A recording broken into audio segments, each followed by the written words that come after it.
In 1994, a woman in Woking was at home sharing a glass of wine with a friend when there was a knock at the door. She answered to find a man holding a pizza box. After confirming her address to the man, the homeowner was gunned down in cold blood. The killing was swift, ruthless, and clearly professional. But detectives soon uncovered a chilling truth. The gunman had murdered the wrong woman. His intended target was her sister, whose husband had recently been convicted of orchestrating the assassination of two men linked to the Chechen government, in a plot involving arms deals, international espionage, and former KGB agents. What followed became one of the most complex murder investigations in Surrey Police history.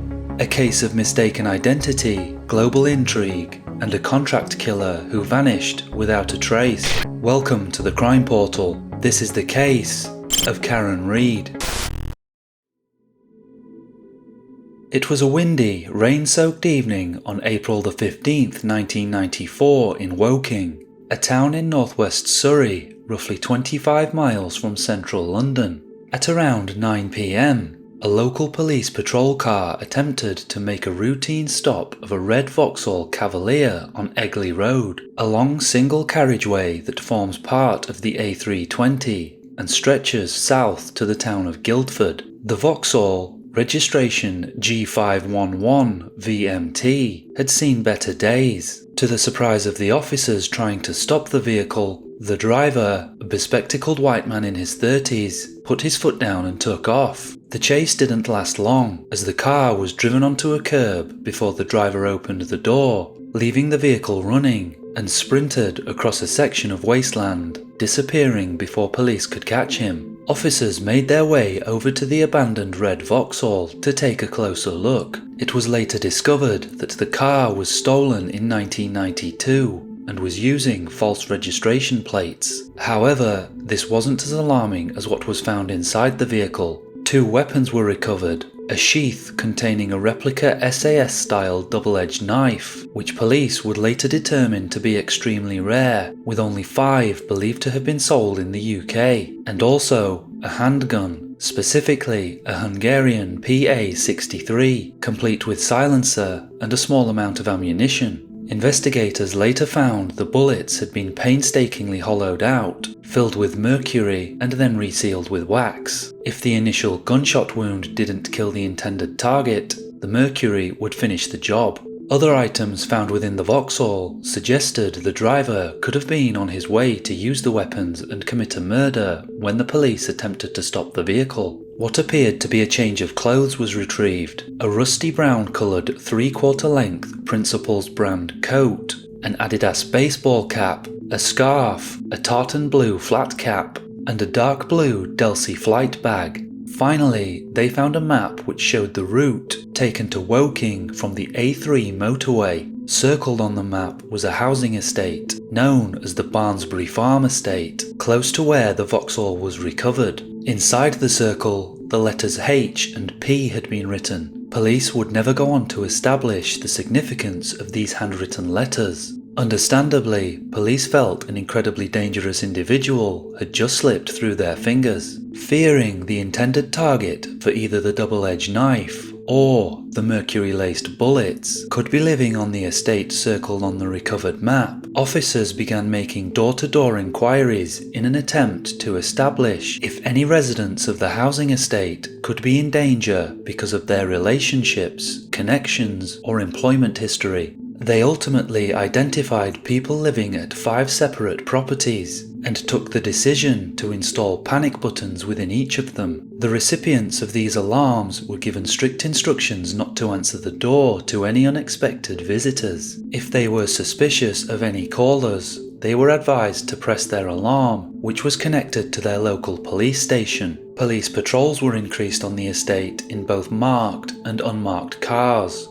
On Saturday the 30th of April, 2 weeks after the red Vauxhall Cavalier was recovered, a pair of friends were enjoying a bottle of wine at number 31 Willow Way, located on the Barnsbury Farm Estate. The property was the home of 33-year-old Karen Reid, a geophysicist who had lived in the house for a number of years. Karen and her friend, a lady by the name of Anne Smith, had spent the evening chatting and watching TV. At around 9:15 p.m, there was a knock at the door. A man standing outside asked, "Have you ordered a pizza?" Karen then opened the door, her friend standing behind her. Karen told the man, who was holding a blue and white pizza box, that she hadn't ordered anything. The man then asked, "Is this 31 Willow Way?" And in response, Karen confirmed it was.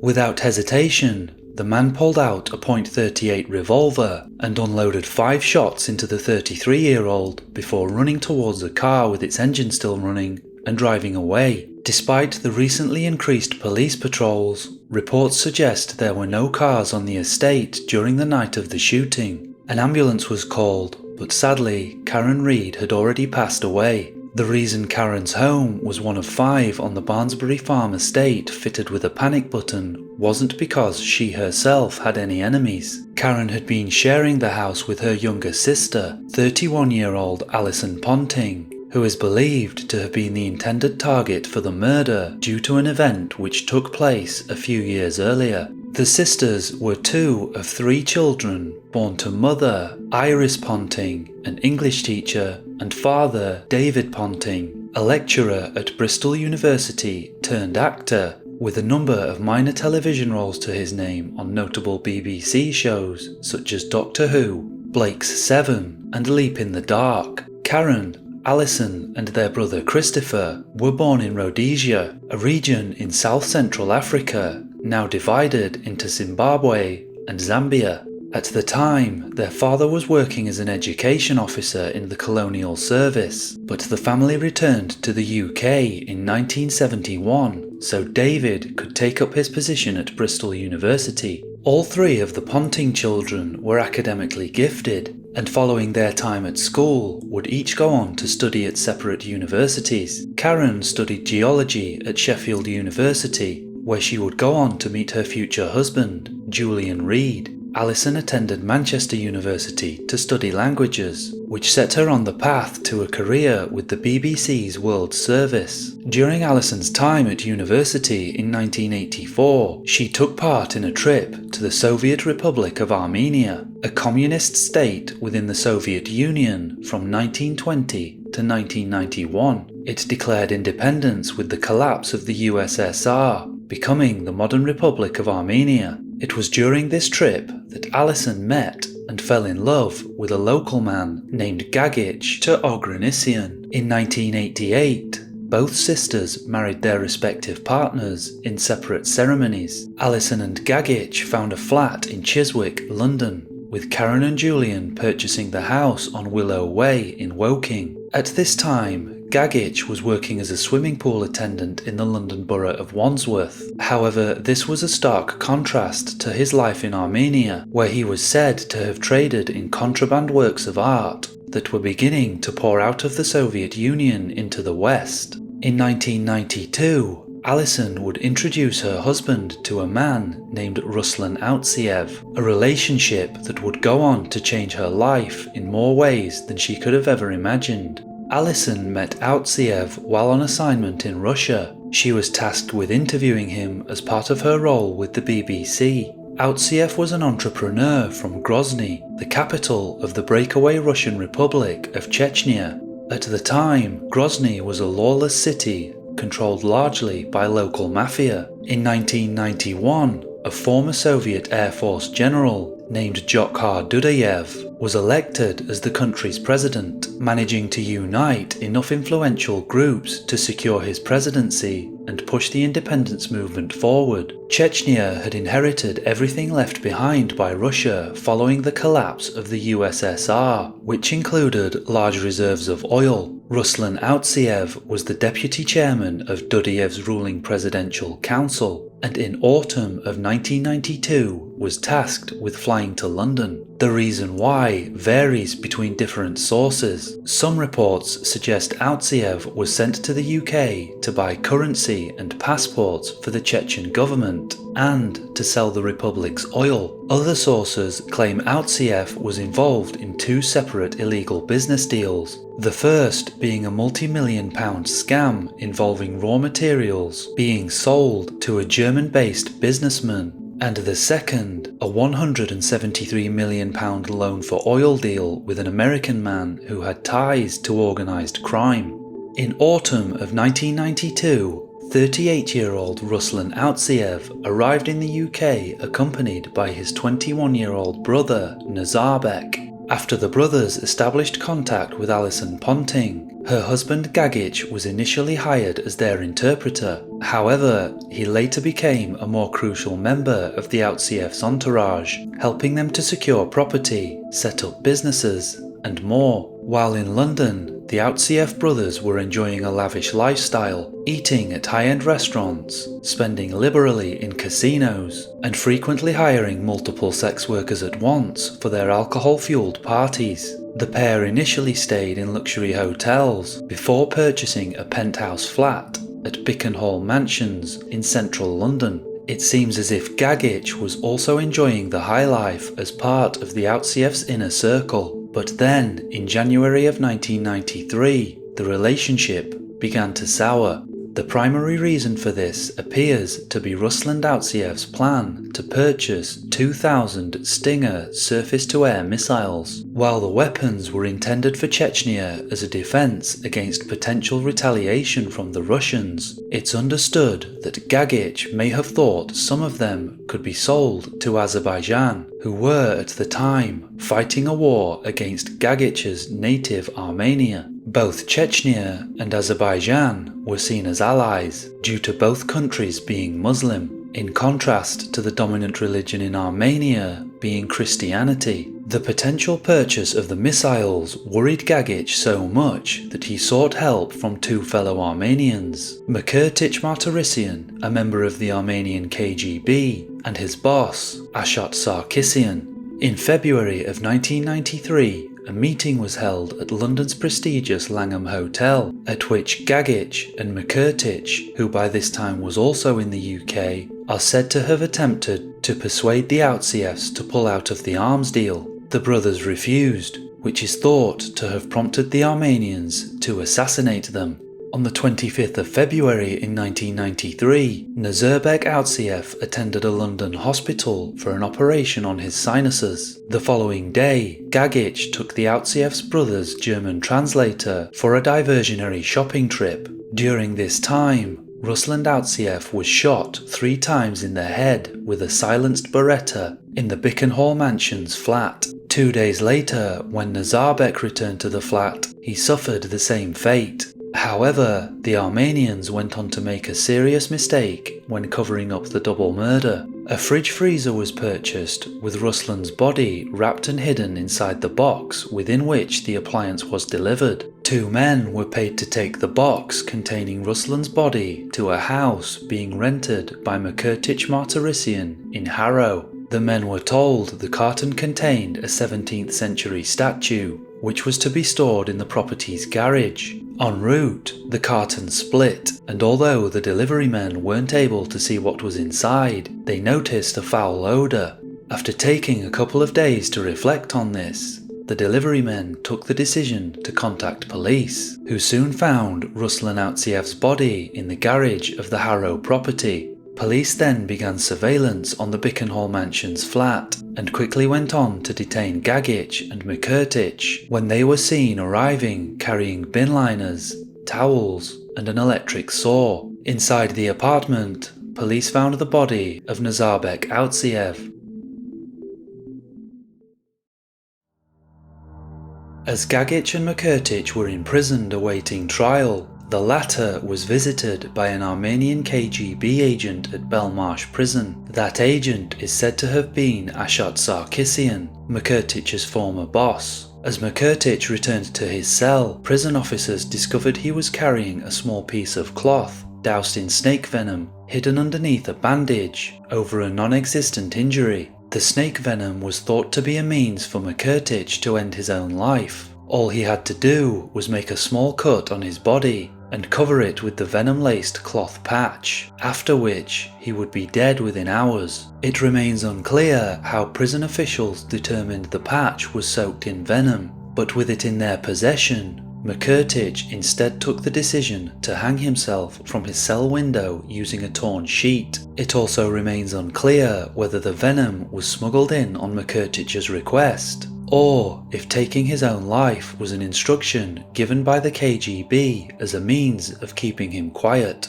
A few days prior to ending his own life, he requested to see an investigator. He allegedly confessed that the murders of the Outsiev brothers were planned by the Armenian KGB. Some newspapers later reported there was speculation that both Gagic and McCurtich had made requests for life-ending pills after they were initially arrested. Around the same time, Alison Ponting was arrested when customs intercepted a vial of snake venom concealed in a jewellery box which had been sent to her from California. She was released due to the substance not being illegal to possess, and it appears that the deadly liquid was not ordered by Alison, but sent by US-based members of the Armenian KGB.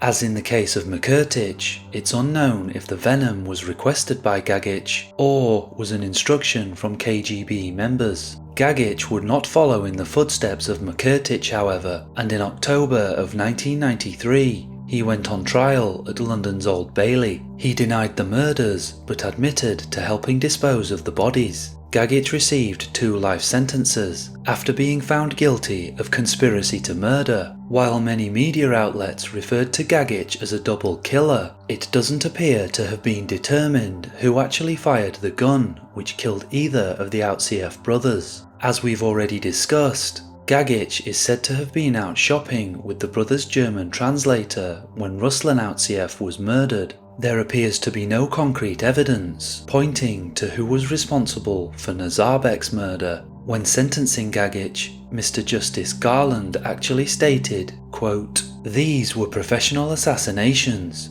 but there was no real reason to believe your hand was on the trigger."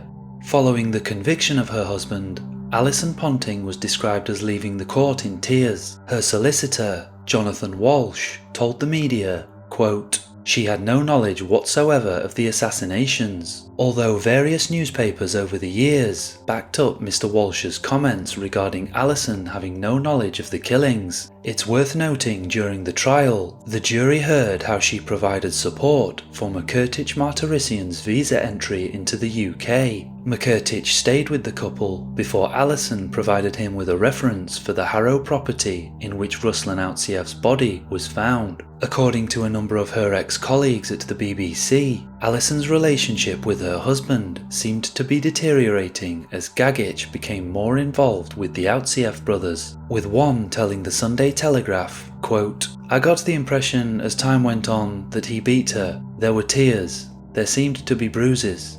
It seems likely that the friction in the relationship could have been caused by Gagic's participation in the Outsiev's luxury lifestyle and late-night parties." Not long after Gagic's conviction, Alison moved into her sister Karen's house on Willow Way in Woking. By this time, Karen had become estranged from her husband Julian, who was now living in Bristol. The two sisters lived peacefully in each other's company until April of 1994, when local police installed a panic alarm in Karen's house, fearing Alison could have been the target of the man who abandoned the red Vauxhall Cavalier and weapons within it close to Willow Way, a man that police believed had killed Karen Reid by mistake, thinking she was her sister. Within days of Karen's murder, police had already suggested publicly that the killing appeared to be a professional assassination. Naturally, this resulted in speculation that someone was trying to get revenge for Gagic's hand in the murders of the Outsiev brothers. Alison, who was under 24-hour armed police guard at an unnamed location following her sister's murder, agreed with these theories and said in a statement, quote, "I am deeply shocked and distraught by the death of my sister, who was murdered so horrifically simply because of her relationship to me. She was soon reunited with her brother Christopher and parents who flew back to the UK from America. They joined Alison under police protection." An artist's impression of the killer was drawn up based on witness statements. He was described as being roughly 6 feet tall, around 35 years of age, and having a slim to medium build. He had short, dark hair and was wearing silver-rimmed glasses. There are conflicting reports regarding other aspects of the killer's appearance. Some media outlets referred to him simply as a white man, with others describing him as having a Middle Eastern or Israeli appearance. He is said to have spoken English with a British accent. Police made it abundantly clear they thought this was the same individual who had evaded police after abandoning the Red Vauxhall 2 weeks prior to Karen's murder. Although the description of this man was slightly different, a few inches shorter at 5 feet 9 inches tall, and between 25 to 30 years of age. Either police were never able to establish what kind of car the killer escaped in, or this information was withheld from the public. A little over 2 weeks after the murder, on Monday the 16th of May, Karen's funeral was held at St Mary's Church in Horsell amid extremely tight armed security. The police turned away casual visitors, with dogs checking footpaths and undergrowth behind the church. It was revealed the following week that police were trying to track down a man and woman seen in a car outside Karen's home less than 30 minutes before the murder. The woman was behind the wheel, with the man outside of the car appearing to be looking at its rear lights. No descriptions were given. The case received further national attention when a televised appeal was made on ITV's Crime Monthly before the end of May, with police stating there had been a positive response. The following month, on the 3rd of June, DS John Stewardson detailed further information relating to the items found in the Red Vauxhall. The dark blue Delsey flight bag that had been recovered was one of only 60 sold in the UK.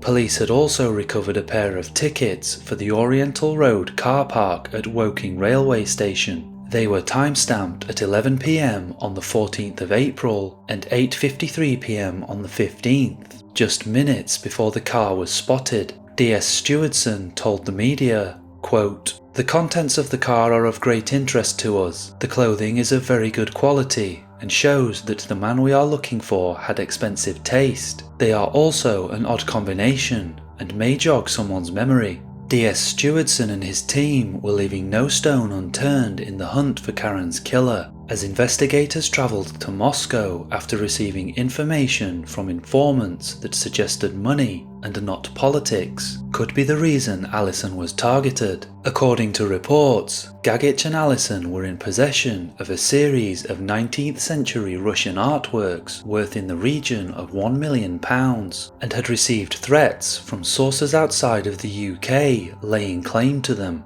The investigation continued, however, there was no further information released until June of 1995, when a £10,000 reward was announced for information leading to the arrest and conviction of Karen's killer. By this time, the investigation was one of the biggest murder hunts ever launched by Surrey Police, costing upwards of £1 million. A lack of media coverage continued, suggesting the reward did not have the effect police were hoping for. By December of 1995, an inquest into Karen's murder was drawing to a close. Her sister Alison, who remained under police protection, was still of the opinion that her husband's conviction was to blame for the murder, stating, quote, "I was the person that should have been killed, and the only reason for that is because I am married to Gagic. All of this happened because of the murder trial where Gagic was convicted." By this time, it's reported that Alison no longer had contact with her husband. Coroner for Surrey, Michael Burgess, recorded a verdict of unlawful killing, and it was revealed that police had made 11 arrests during their investigation. The CPS had stated there was insufficient evidence to bring charges against anyone. DS Stewardson said after the hearing that the killer may have been among those interviewed. It was also noted that the bullets used to kill Karen were not laced with mercury, unlike those recovered from the Vauxhall Cavalier 2 weeks before the murder. With the inquest complete, the case quickly went cold. Karen's murder briefly made headlines in July of 1999, when it was reported that police were investigating possible links with another murder. Described by the Evening Standard newspaper, as the second woman to be shot at close range through the head in recent years, that being the infamous killing of TV presenter Jill Dando. Miss Dando, best known at the time for presenting the BBC's Crimewatch programme, had her life ended by a single gunshot to the head in what appeared to be a professional-style execution, sparking one of the UK's largest murder investigations. Despite the high-profile nature of the case, the murder remains unsolved. Very little was revealed as to why links between the murders of Karen Reid and Jill Dando were being investigated, other than the fact both victims were shot on their doorsteps by what was thought to be professional hitmen. At the turn of the century, reporting on Karen's murder had once again fallen completely silent.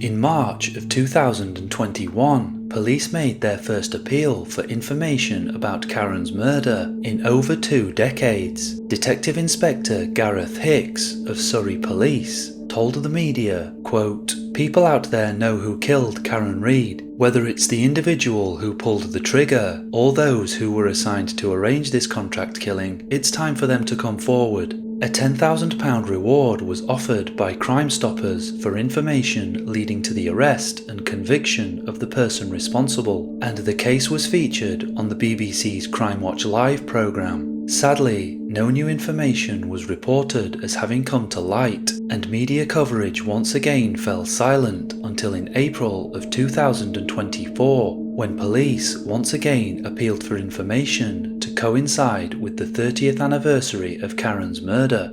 The case was featured on Crimewatch Live for a second time, showing a short reconstruction of the killer knocking on Karen's door on the evening the murder took place. DCI Hicks was interviewed, confirming police were still working on the assumption that the abandoned red Vauxhall Cavalier, seized 2 weeks before the murder, was used in a foiled assassination attempt. He also reiterated that Karen's death was a case of mistaken identity, and that her sister, Alison, was the intended target. The reward for information was also revealed to have been doubled from £10,000 to £20,000. This increased reward was only available until the 30th of April 2024, and it appears to have gone unclaimed, as there have been no further updates in the case at the time of producing this video in August of 2025.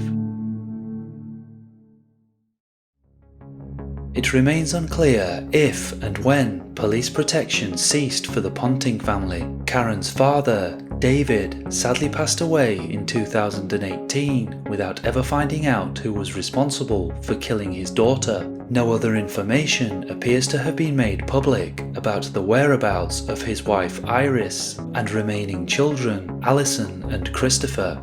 The Woking News and Mail reported in April of 2021 that Gagic Ter-Ogrannsyan had served his sentence and was deported following his release. More than 3 decades later, the murder of Karen Reid remains unsolved, despite multiple arrests and one of Surrey Police's most extensive and costly investigations. If you have any information that could help identify the man in the rimmed glasses, please contact the UK non-emergency number on 101 or visit surrey.police.uk.